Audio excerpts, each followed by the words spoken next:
특검이 연장되느냐 여부는 대통령이 탄핵될 경우에 그 이후에 대통령에 대한 수사의 내용과 형식을 모두 180도 바꿔놓을 수 있는 중요한 문제입니다. 즉, 대통령으로서는 탄핵될 경우에 그 이후의 신변에 매우 중대한 영향을 끼치게 된다는 것이죠. 왜 그런지 정치부 안지현 기자와 함께 짚어보겠습니다. 안지현 기자, 일단 지금 정치권에서 나온 조기 대선도 그렇지만 특검 기한 연장도 탄핵이 인용된다는 전제를 할 때 매우 중요한 변수다. 일단 대통령 기소 문제가 걸려있기 때문이죠. 네, 맞습니다. 그런데 현재로서는 특검의 수사 기간이 연장되지 않으면 이 대통령을 재판에 넘기는 것 자체가 불가능한 상태입니다. 특검이? 네네. 예. 그 이유는 보시면 탄핵 심판 결정이 현재로서 3월 둘째 주로 예상되고 있기 때문인데요. 현재까지 헌법재판소가 정한 마지막 변론 기일은 2월 22일이기 때문입니다. 예.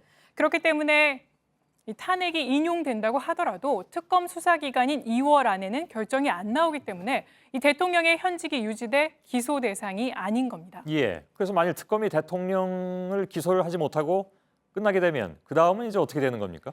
그 경우에는 모든 수사 기록을 이 특검에서 검찰로 넘기게 됩니다. 예. 이 경우 자료를 받는다고 하더라도 이 기록 검토와 일부 수사는 다시 해야 되기 때문에 상당 시간 흐르게 됩니다. 또 특검에서의 판단이 검찰에 가서는 달라질 수도 있는데요. 그러면 수사는 더 늦어질 수 있습니다. 예. 지금 10여 가지 혐의의 주범 혹은 공범이라는 것이 특검의 입장인데 만약에 수사 기간이 연장되고 연장된 그 사이에 탄핵이 결정이 될 경우에 신병 처리 문제가 발생을 하게 되죠.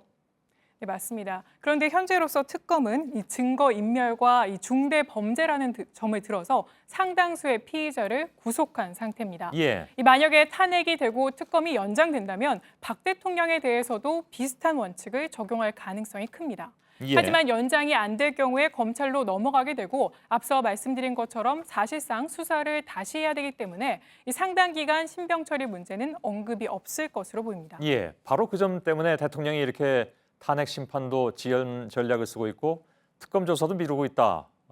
이렇게 해석이 될 수밖에 없는 상황이군요. 네네. 법적인 경우를 검토한다면 이 부분도 당연히 염두에 두고 있을 가능성이 큽니다. 예. 이 때문에 수사든 탄핵이든 빨리 진행되는 게 전혀 도움이 안 된다는 판단을 할 것으로 보입니다. 예. 그렇다면 특검의 수사 기간이 연장되면 그다음에 어떻게 되는 겁니까? 이 경우에는 이 뒤에 보시는 것처럼 1회에 한해서 이 특검 수사 기간이 30일 연장하게 됩니다. 예. 그러면 3월 30일까지 특검이 수사를 할 수 있게 되는 건데요. 이런 경우에 이 탄핵 심판 결과가 나온 뒤까지 수사가 기간이 이어지는 만큼 특검이 이 수사를 마무리하게 되는 겁니다. 예. 그 얘기는 다시 말하면 대통령이 3월 중에 만일에 탄핵이 될 경우에 형사소추권이 바로 발동될 수 있기 때문에 특검이 직접 기소할 수 있다. 이런 얘기가 되는 거죠. 네, 예. 맞습니다. 안지현 기자였습니다.